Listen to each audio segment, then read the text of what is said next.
everybody. I'm delighted to welcome back my personal friend and good friend of the Center, Ward Holder. He brought a copy of the Bible. Hold up, I always tell my students that his essay, Children of Light and Children of Darkness, maybe with Jonathan Edwards' treatise on the religious affections, are the two most important theological works ever written in the United States. Do you want to debate me on that?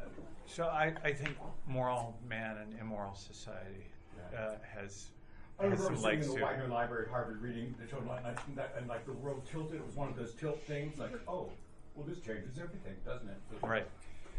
Our Ward Holder is a professor of theology and politics at St. Anselm's College, and he's the director of the Center for the Study of Religion and Public Life. Among his political theological studies, he has co-authored The Irony of Barack Obama, Reinhold Niebuhr, and the Problem of Christian Statecraft, and Reinhold Niebuhr in Theory and Practice, Christian Realism, and Democracy in America in the 21st Century.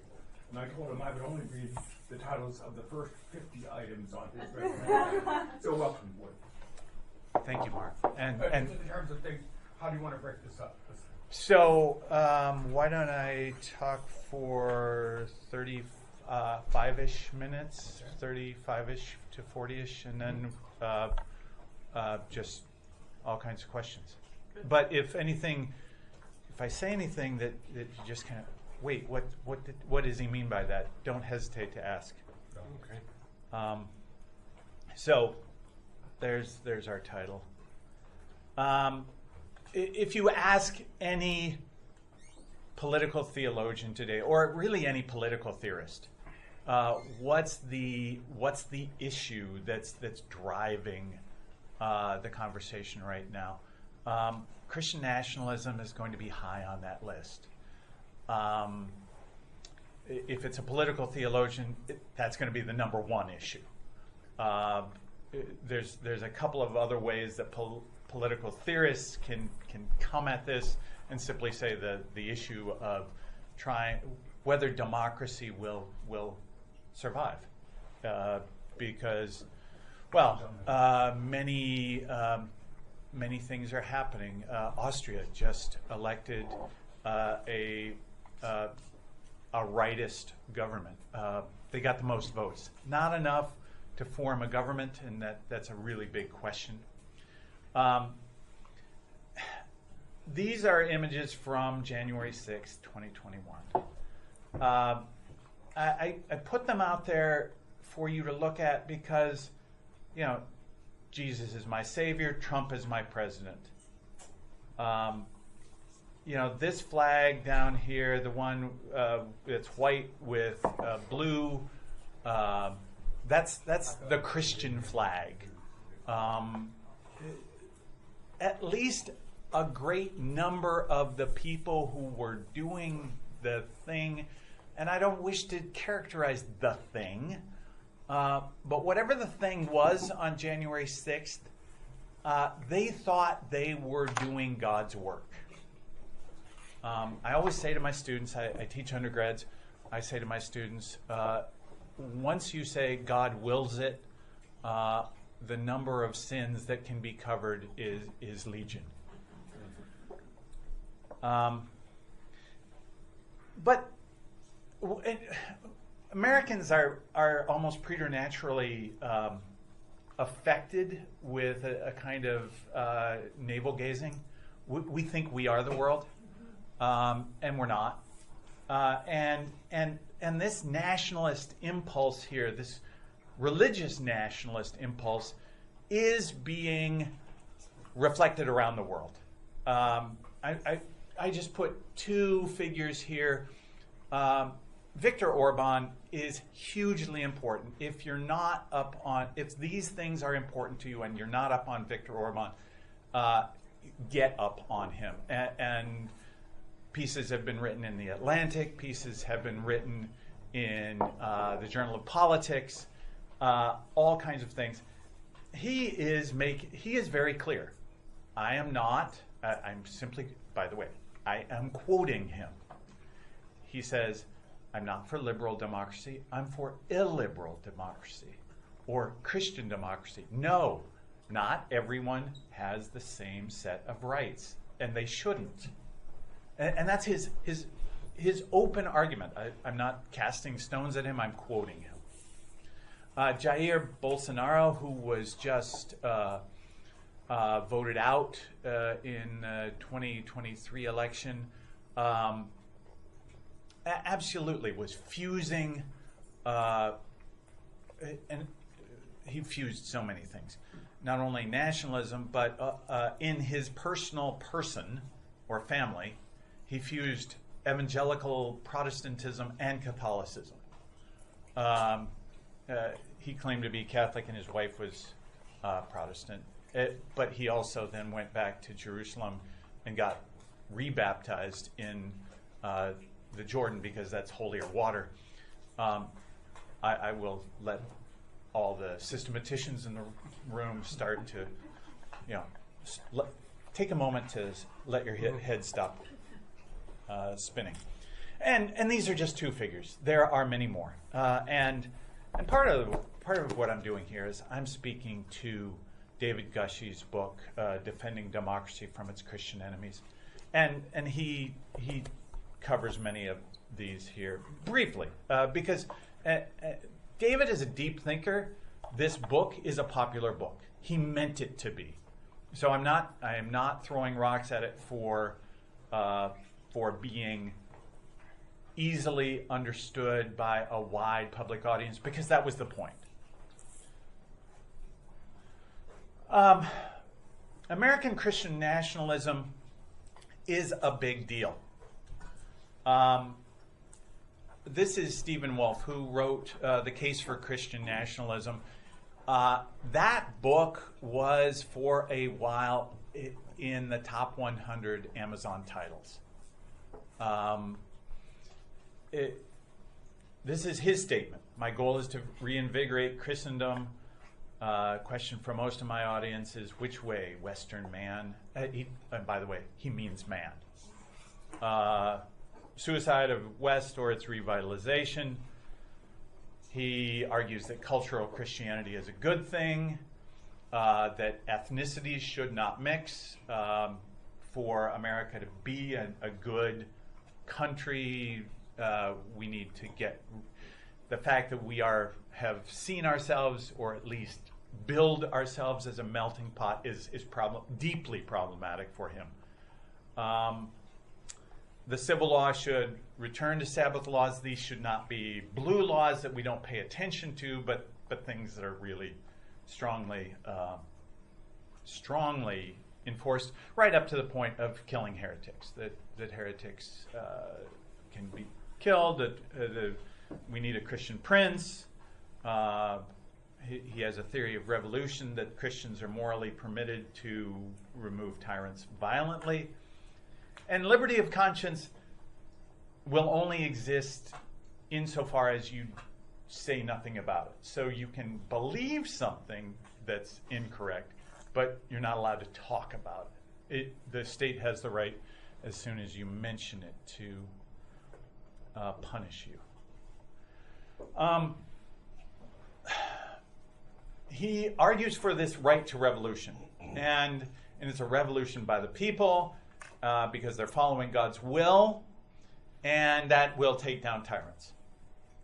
Now, tyrants do come up in American history a little bit, in world history absolutely, but he's not talking about figures like Hitler.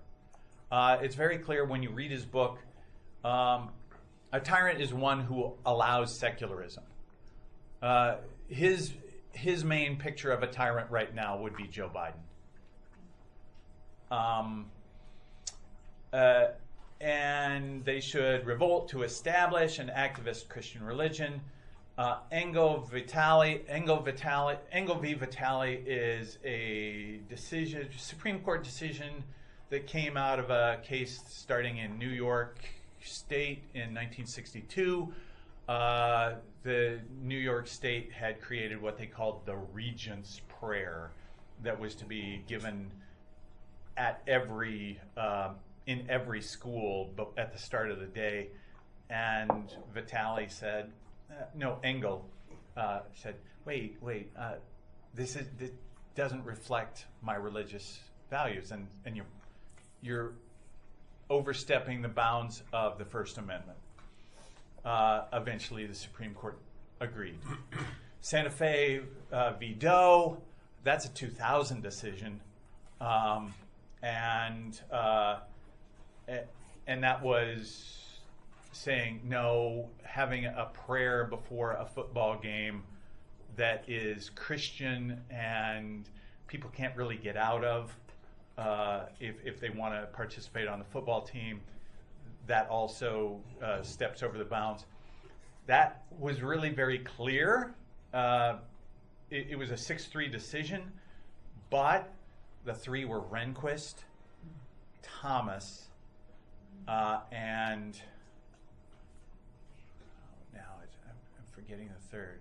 It wasn't Alito. Oh, it was Scalia. And Scalia is just replaced by Alito. So the current thrust of the Supreme Court was already being seen there. Revolution in Wolf's idea is permitted because we're defending our particularity. Now, Wolf in this book keeps arguing that he's a Calvinist, and it's a really interesting take because when I'm not wearing my political theologian hat, I wear my Calvinist hat, and I've written more books on Calvin than on political theology, and Calvin is famous for what's called the doctrine of the lesser magistrate. The populace does never has the right to revolt because that will arrive at chaos. Instead, you need what he calls a lesser magistrate. So some lower prince or magistrate needs to lead any revolution against a tyrant. This person who's saying, well, I'm just filling in Calvinism. Well, we could do that, but it's absolutely not necessary. It's the absolute opposite of what Calvin argues. So Christians should revolt against modern liberal democracies, by which he means all of them. Theocracy is the way. As I said, David Gushee. David Gushee is outrageously productive. He puts most of the rest of us to shame, and he does it while, being president of the AAR, president of the SCE. He's also a super nice guy. 20 published books. The other thing is, people tend to buy his books. That's the annoying thing. I read a lot of books, and then people say, that might be good for the library if we get a grant. David, people go out and buy them. He is probably one of the most famous ex-evangelicals. He grew up Southern Baptist, and at some point said, yeah, I can't. In this book, he takes on this question. And one of the big terms that he believes he is coining is authoritarian reactionary Christianity. He wants to call it that rather than Christian nationalism. He argues that the model of authoritarianism is returning, and he suggests 2015. I think he's wrong on that. I think he's way late. Putin was elected president of Russia in 2000. In 2006, Anna Politkovskaya, who is the picture of the woman there, she was a journalist who had looked into Putin's dealings. She was assassinated on his birthday. Strangely, in a law and order state, they've never found the killers. He invaded Georgia in 2008. He invaded what he calls the Crimea in 2014. 2015 is really when non-Kremlin watchers started paying attention. This model is politically authoritarian. We reject popular sovereignty, destroy political pluralism. Not almost. It's always around a central individual. Bolsonaro, Orban, Putin, good examples. Question is, does Erdogan count, even though he's not Christian?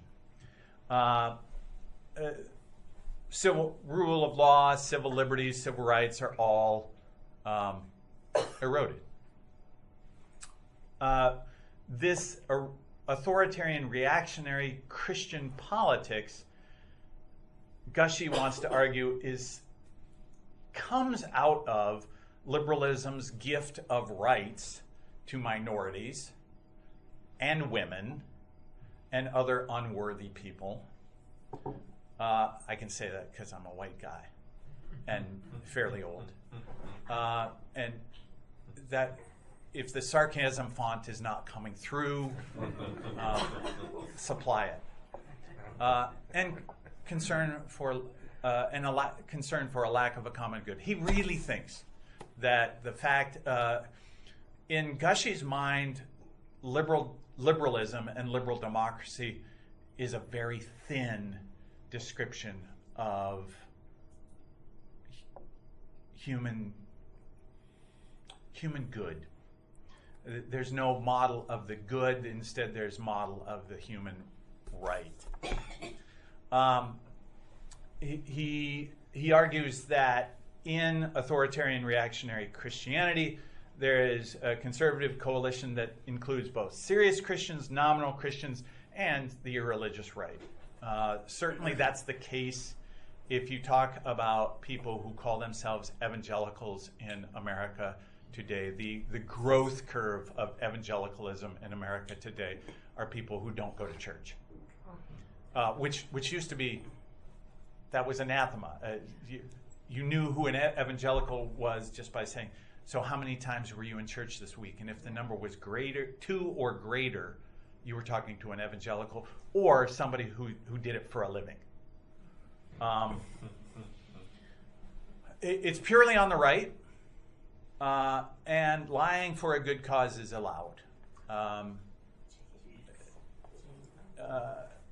So in the book, and I certainly recommend it, he goes through a lot of the countries where this, and he gives a suggestion of where this is coming from. And then he provides a set of what he calls, these are not solutions, but these are resources for defending democracy. He finds 3. The Baptist democratic tradition. And what he's doing there is going back to, 1800, late 1700s. And he wants to argue the modern democratic tradition begins as a Christian rather than an Enlightenment artifact. He's making arguments about England and dissenter religion. State authority over religion is rejected. Arbitrary government power is constrained, so human rights can be protected.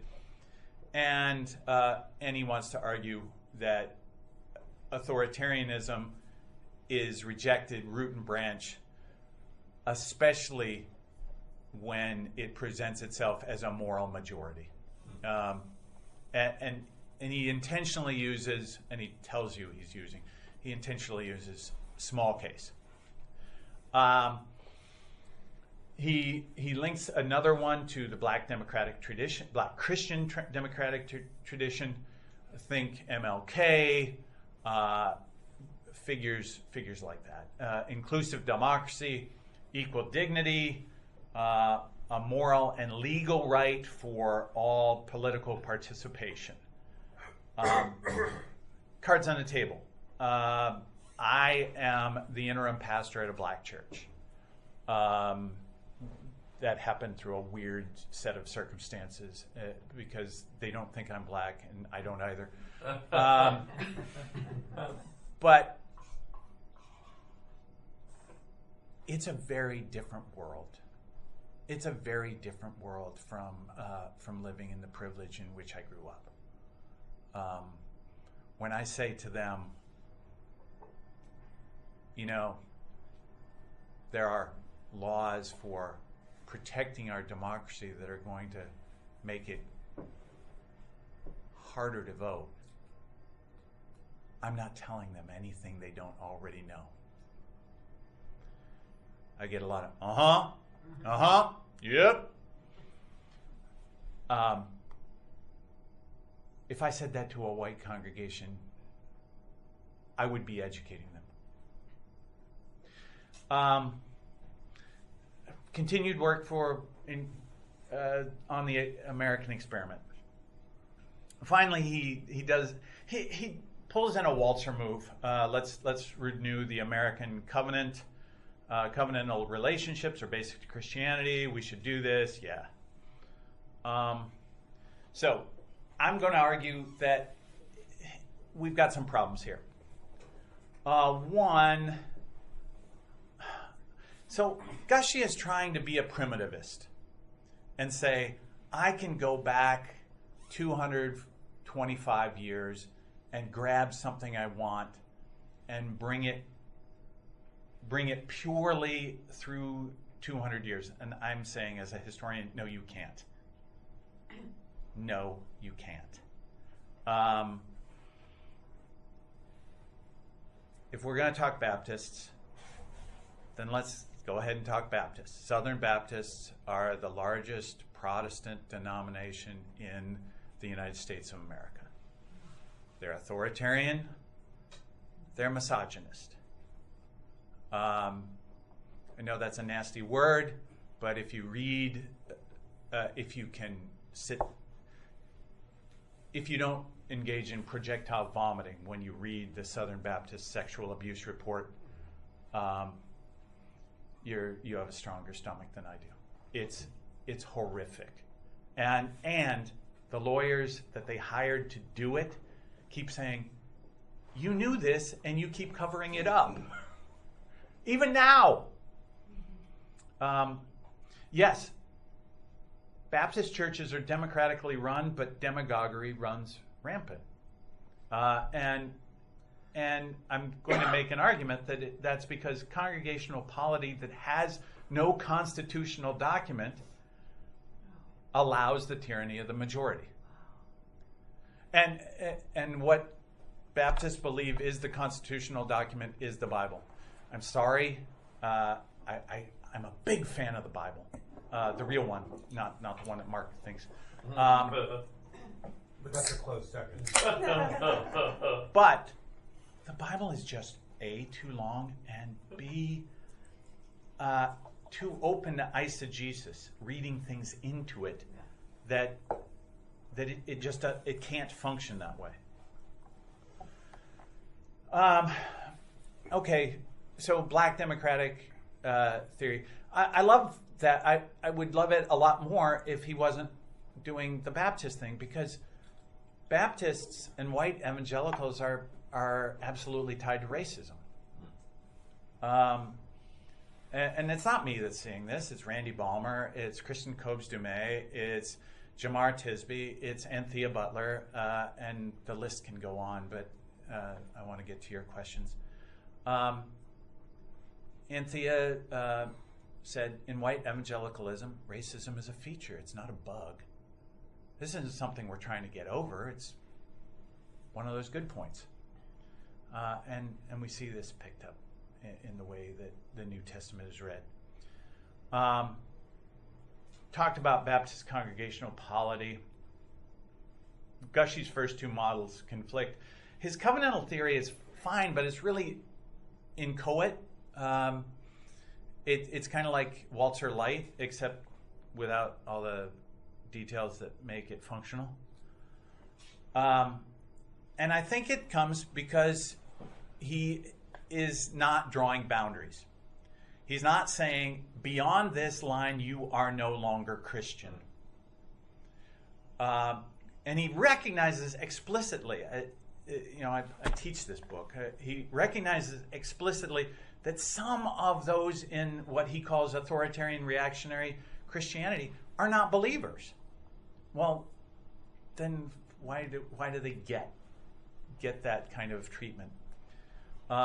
He accepts the legitimacy of the Christian criticism of thin liberalism, but he's not providing any kind of self-criticism of Christianity.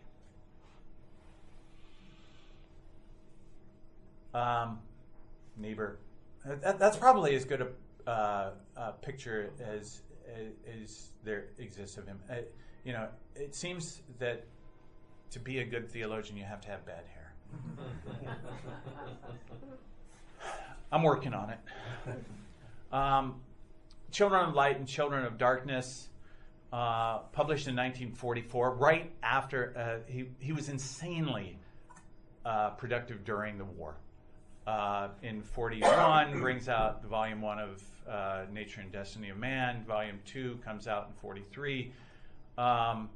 And the title is almost always shortened to Children of Light and Children of Darkness. But it's Children of Light and Children of Darkness, a vindication of democracy and critique of its traditional defense. His diagnosis is very theologically grounded, and I say that's a paradox because lots of modern theologians are going to say that Niebuhr wasn't actually a theologian. They'll say something like, he was an ethicist, not a theologian. He starts with humanity, his doctrine of anthropology.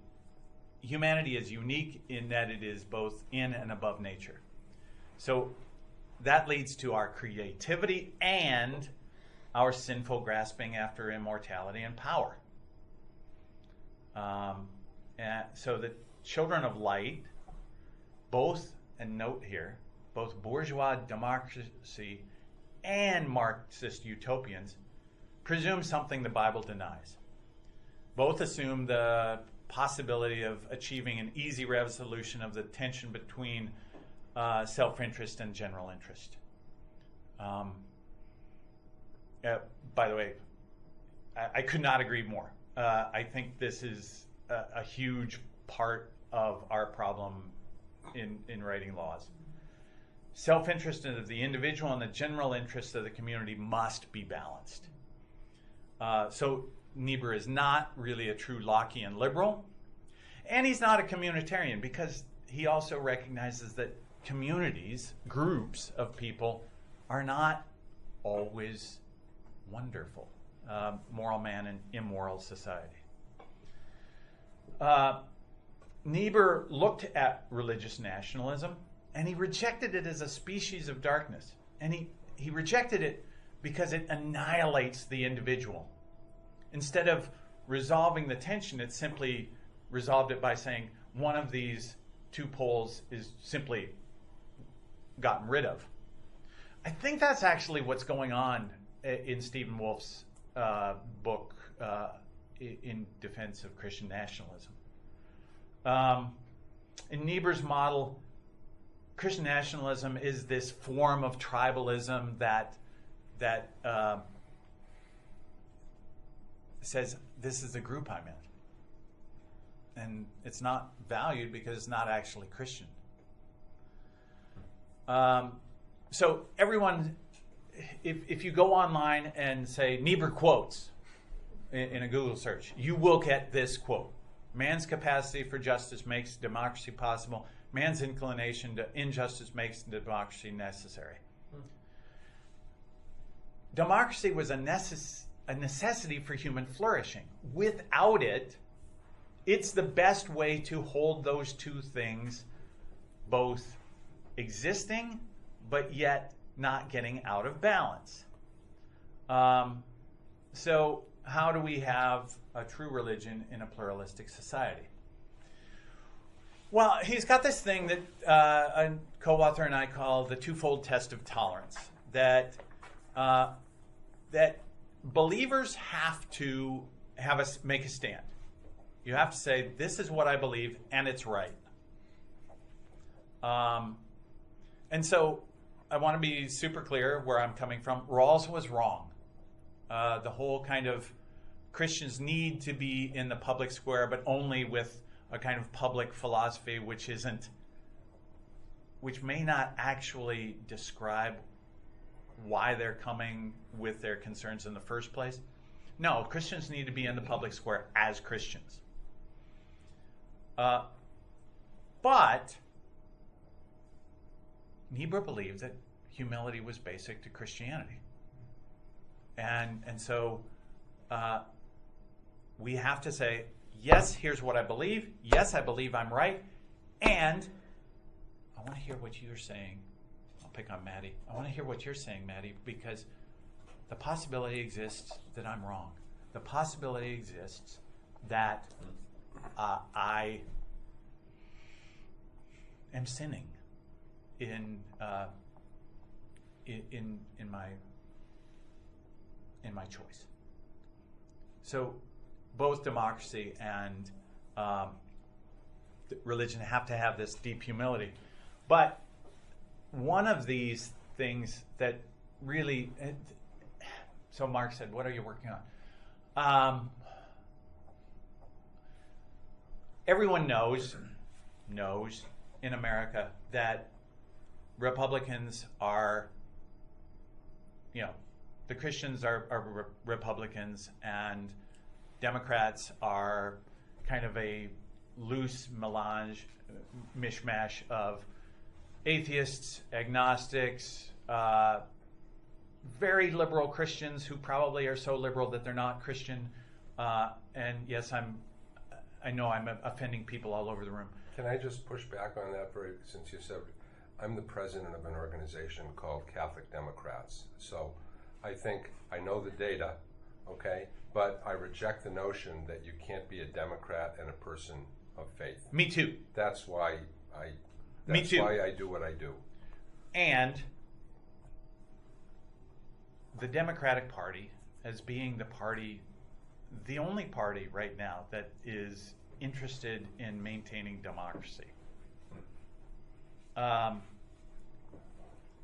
made a bad error in not maintaining a bigger role for religious faith among its adherents. That I definitely agree with. Of course, because you're a thinker.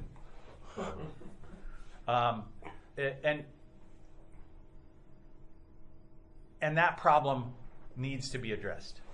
So that's one.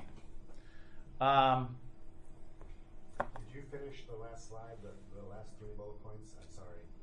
Failure to maintain its okay, that's what you just touched on. Yeah. And we both have to have that true humility. I got a little out of my own order.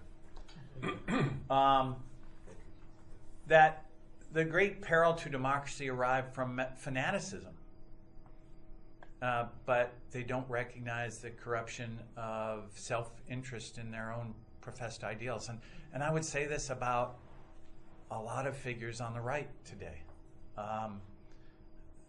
None of them get up. So I'm not going to say that Ted Cruz gets up in the morning and says, how can I be evil today?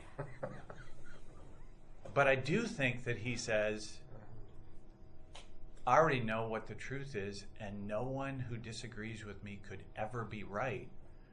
They're evil. I think he makes that calculation. And I think that because he stated it. So, again, these first 2 are quotes. Real point of contact between democracy and profound religion is a spirit of humility. Religion without humility is not true religion, but he's arguing that democracy without humility is not democratic. Because otherwise we're going to fall into what de Tocqueville, so long ago called the tyranny of the majority. However we get to that majority. So democracy has to be on guard lest its structures be exploited for illiberal or dark purposes. And that has been happening a lot. The way that people have been creating laws to make our elections pure, that's a great example. False voting, illegal voting is vanishingly rare. We've got tons of data on this. It almost never happens. When it does happen, it almost always is a mistake. Somebody had been told that they could vote in this district when they're not there. But we've got all kinds of keep our elections safe, which tend to make it harder to vote for certain populations. So that's just an example.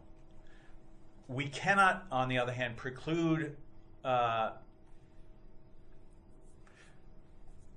it's Niebuhr. You're not going to come up with a nice solution that says, okay, now we fixed it and it's over. Because he doesn't believe that ever can happen. Because he believes that human sinfulness is always going to be there. It just in the same way that like water at the seashore is going to tear down whatever you created, no matter how good a seawall you built, it's still the water's going to win eventually. So does sin. It's going to get around whatever you put up, so you're going to have to then put up something else. So he's arguing for principles without fully laws.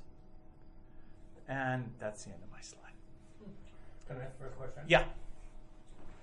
As you know, Boise has a big conference on October 29th. There'll be a gasson on Christian nationalism. So I've been spending more than my usual time surfing the web, reading about it. The data is very confusing because there's a significant number, maybe the majority of Christian nationalists who do not belong to a church. Right. You know, so they see this as an important religious ideology, while they themselves are not necessarily Christian. So my question is, could we conceive Christian nationalism as a new form of civil religion? Well, it's functioning that way. It's functioning that way.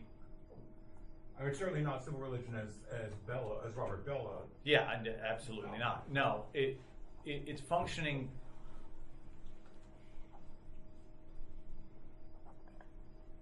Yeah, with a fusion of a particular vision of what America needs to be, which kind of was illustrated by that Stephen Wolfe screed, and that it should be. I'm a WASP's WASP. You know, my people have been in this country over 400 years. Basically, I look at all of you, and probably all of you are kind of immigrants. But this is that kind of thing of we know when the right time in history was, and that's one of the really good points in Gushee's book. He says all of that right time in history, it's all made up. This is an imagined utopian past to which we must get back, and yeah, I mean, the problem with civil religion is as soon as you say it, someone's thinking like Robert Bella, and that kind of the structures of civic duty and sociability and all those things, and that's not this. This is a harder edged religion. So your answer is yes and no then. Niebuhrian. It's a very Niebuhrian answer. Yeah. Questions? Please. As I mentioned, I'm the head of a faith-based organization, Catholic Democrats, and I've been doing that now for 15 years. And it occurred to me a couple of years ago when I contracted long COVID and had nothing to do or I couldn't do anything but sit down all day. And I prayed a lot.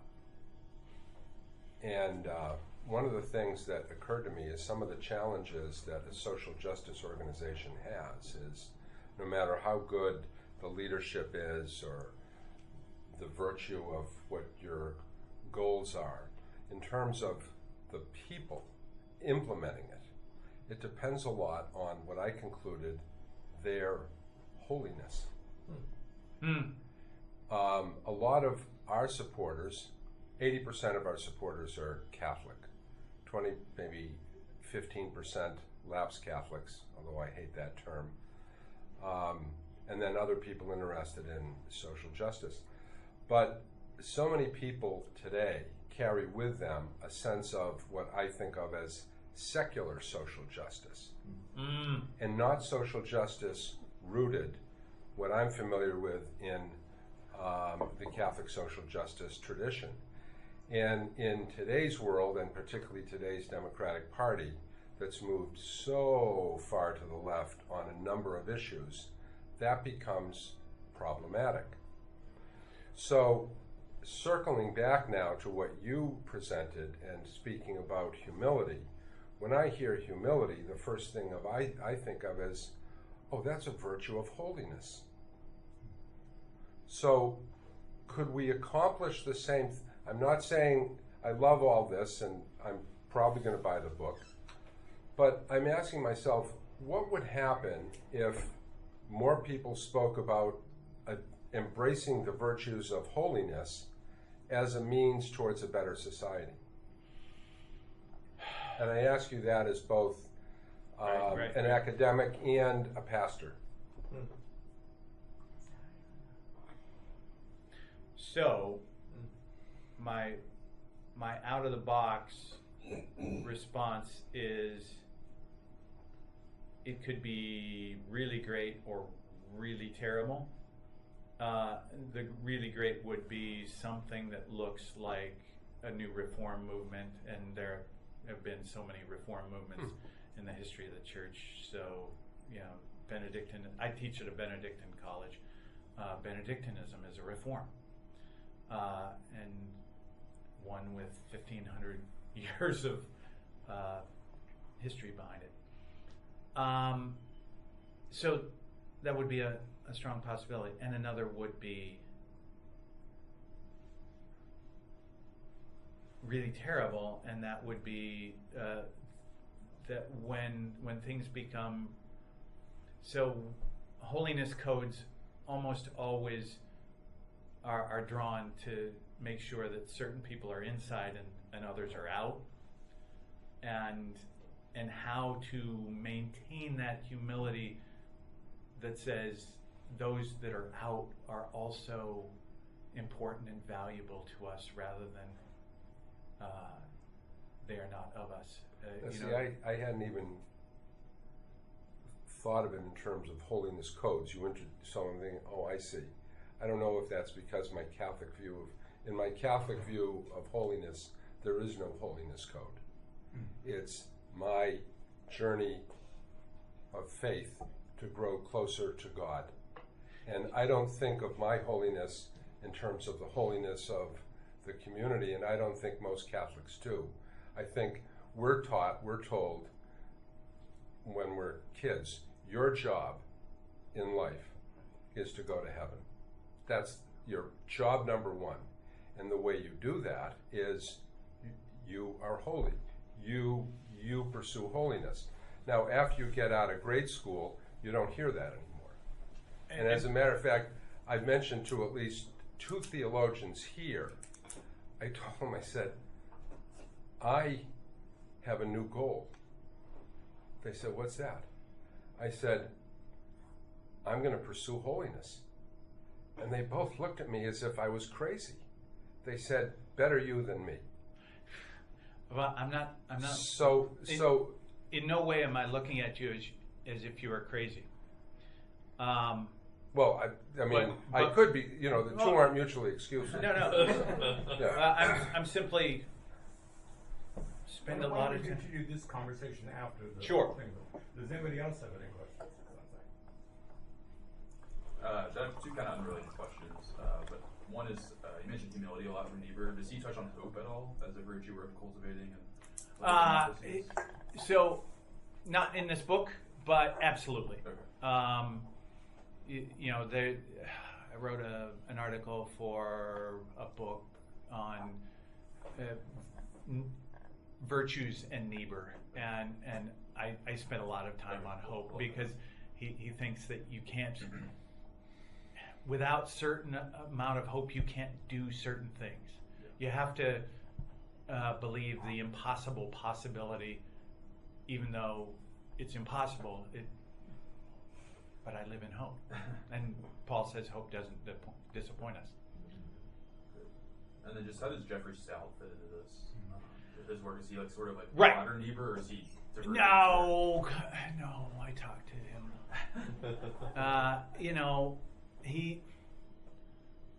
So Jeffrey has gone down into saying, okay, how do we do this at the grassroots level?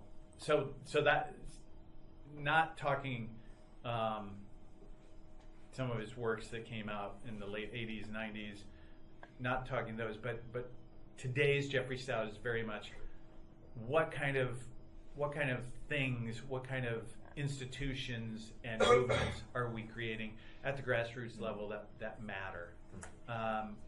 And Niebuhr's not that granular.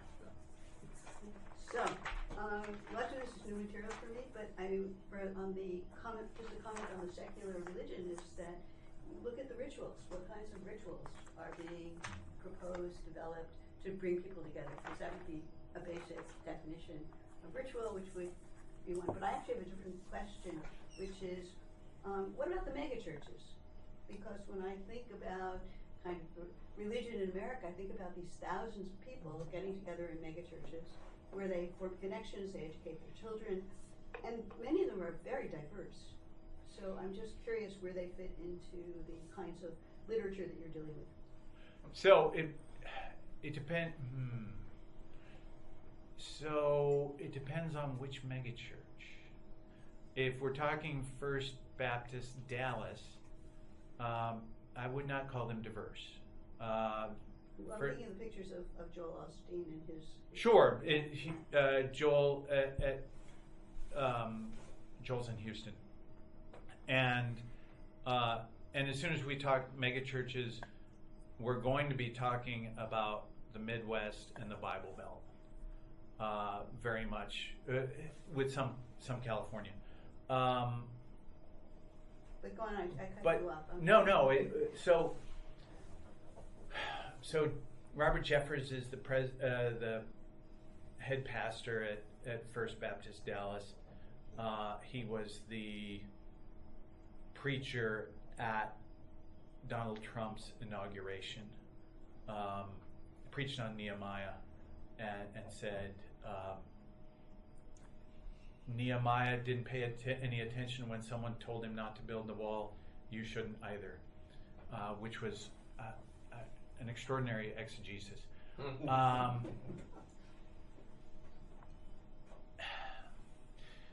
I have not done a ton of work on megachurches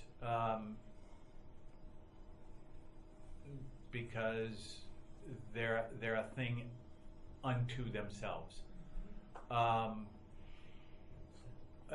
My concern about white Christian nationalism is that it's tending to be really strongly white and nationalist, and the Christianity is kind of a brand rather than a something, rather than a meaningful concept. So I'm going to have to take a further look at those. Thank you. Yes. Thank you. Thanks so much for your talk. My name is Chandra Malampalli. I'm actually a fellow at another BC institute, the Klaus Center for the Study of Democracy, and I work on religion and Indian nationalism in contemporary India. I'm just wondering if you could offer a bit more clarification on how the Niebuhrian framework offers a corrective to what you identify as some of Gushee's vulnerabilities. Because the way I see, drawing from the classical traditions that you enumerated, yes, those traditions are steeped in a history, but you can always reinterpret those histories and take living verities from them and give them expression in a different context. And people do that all the time with many things. And even the application of a constitutional document, anything in the Bible is fair game for. But leave that aside. I was formulating a great answer. What is it in Niebuhrian humility? Because there are a lot of things Niebuhr says. Humility, the idea that somebody else's view could be correct also. There's a lot more to humility than that. Oh, yeah, very much. One aspect of humility. I'm very captivated with Reinhold Niebuhr because I've looked at his exchanges with Gandhi during the 1930s, and that was his big whipping boy, is Gandhi. Right. Because Gandhi was trying to bring morality into the political arena on a collective scale, this nonviolent resistance. And Niebuhr was a great critic of that. He simply didn't believe that it was as gentle as Gandhi was arguing. Right. So, Didn't Niebuhr appear on the front cover of Time magazine? Sure. Under the title "The Good News of Damnation"? No. I think that the subheading is something like man's history is not kind of a downwards. It is a downward spiral, except that that's not the exact words. So, what does this look like? All right, a few things. First, a variety of efforts to reinsert religion into the party that is seeking to support democracy. That's one. Two, arguing that certain laws should not. Niebuhr has a very interesting take in Children of Light and Darkness, that we don't have to give the exact same moral justification to all positions. That if you believe that one position has a moral justification, you don't have to give that same space to that which is arguing the opposite. That I would think would allow the creation of some, and this requires a lot of work in Washington that is hyperpolarized. So every suggestion that right now a political theorist suggests is always if we can get past polarization. But one of the ways to do that would be to say those things which make it, for instance, harder for people to vote should be rejected, root and branch, and the arguments, that example that I gave, the arguments that we're protecting democracy by making sure that no Haitians vote in Springfield while they're eating cats. That's out. So those two things, and then it's a real effort to say that Christianity has an actual character that is most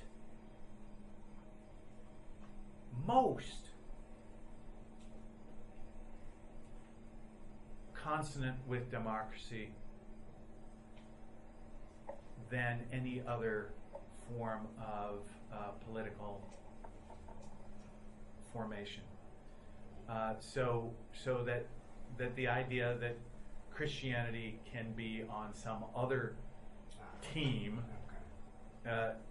would be wrong. And he's fairly broad in his sense of democracy. It doesn't have to be American democracy. It could be parliamentarian democracy. but it's going to be something where the voices of the governed are actually expressed. One more question. I have a question. I've been trying to formulate this, and I'm just going to blurt it out. Is democracy too much to ask of fallen human beings? No. No, Okay, and the let's go. the reason is, And then at 3 o'clock, when we finally finished.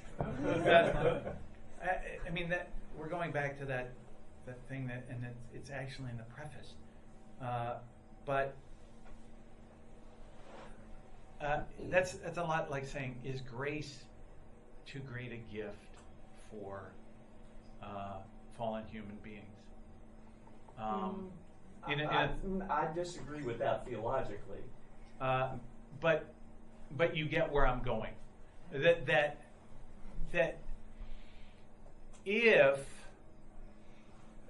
so, the argument then would have to be that since we are fallen, we have to be under some kind of rigid guidance that is. I'm thinking about the exercise of power. Okay. Yeah. All right. So if we are not able to express both our creativity and try to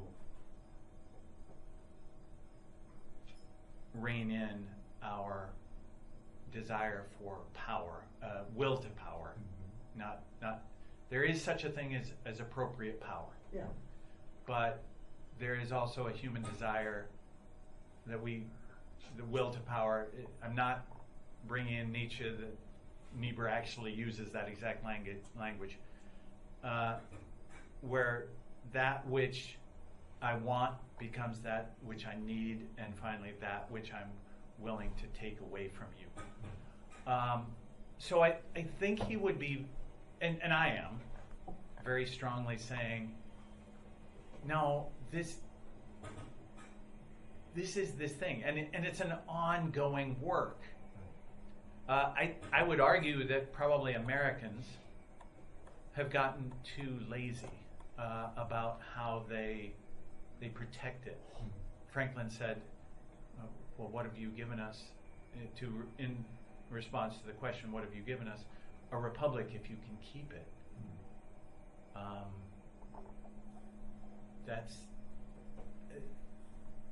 This is an ongoing work, in the exact same way that a Christian life is an ongoing work.